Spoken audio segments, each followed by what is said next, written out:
Chapter 5. The Siege Beginners. The drive back was a blur of frantic speed and suffocating paranoia. Liam's hands, slick with sweat, gripped the steering wheel so tightly his knuckles were white mountains on a pale landscape. Every flash of chrome from a passing car, every dark reflective window in a storefront threatened to show him that face.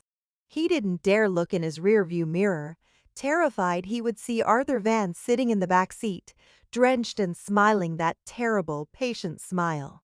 The image was seared onto his eyelids, a brand of pure terror.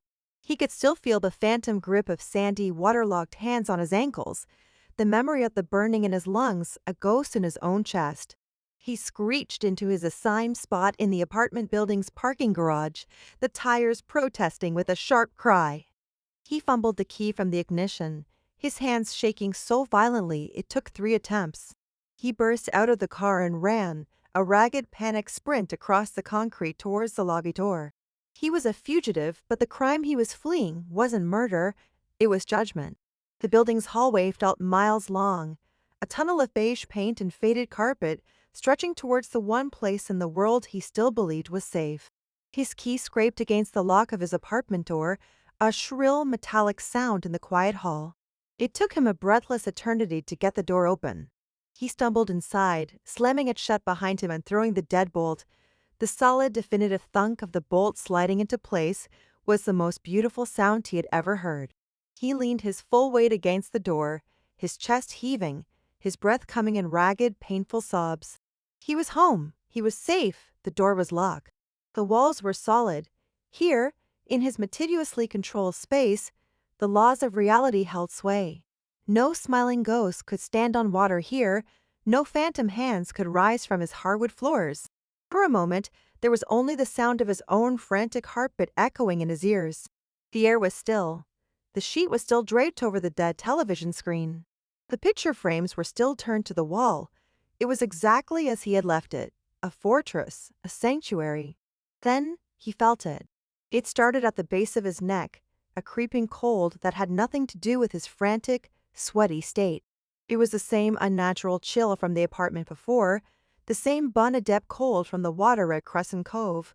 It was a signature of his tormentor, a wet, heavy cold that felt like a shroud settling over his shoulders.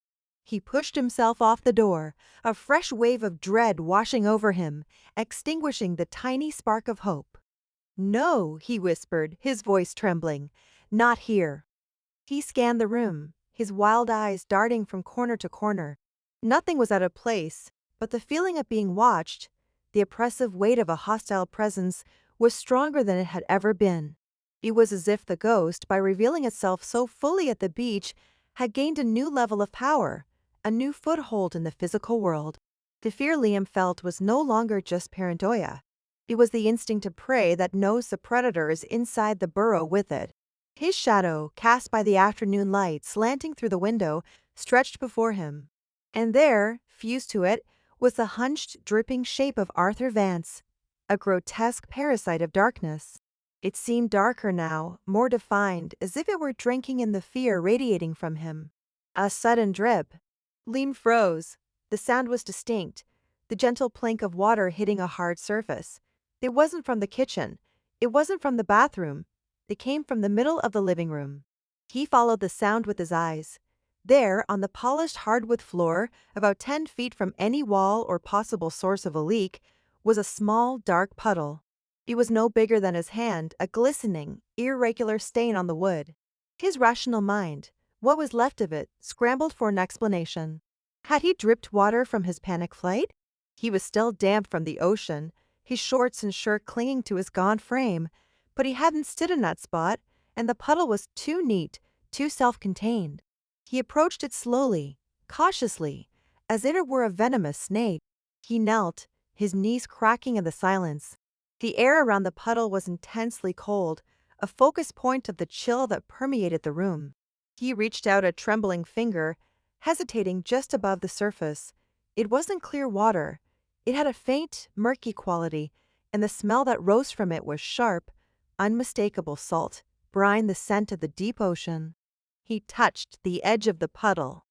The cold was a physical shock, just like the hands that had grabbed him. He snatched his finger back as if burned. This wasn't a leak. This was an importation. The ocean from the beach, the site of Arthur's power, was manifesting in his living room. Plink. Another drop. He looked up at the ceiling. It was pristine, white and perfectly dry. Yet another puddle was forming a few feet away from the first, a dark circle spreading on the floor as if bleeding up from below. Plink, plink, plink. The sounds began to multiply near the sheet-draped television, by the leg of the armchair where Arthur's reflection had once sat. Under the window that looked out onto a street that now felt a universe away, puddles of spectral seawater were appearing all over his floor, each one a new beachhead for the invading horror. Liam scrambled backwards, his breath catching in his throat. He watched, mesmerized with terror, as the puddles began to spread. They didn't soak into the wood. They grew, their edges creeping outwards, the liquid seeming to generate from within itself slowly, inevitably. The edges of two of the puddles touched, merging into a larger irregular shape. Then another joined, and another. A dark, spectral tide was rising in his sealed apartment. A shoreline of supernatural malice was forming on his living room floor, creeping inexorably towards the island of dry wood where he stood. He was trapped. The siege hadn't just begun. His fortress was already flooded. The drowned man was no longer content to haunt his reflections or his shadow. He was turning Lem's sanctuary into a shallow saltwater grave.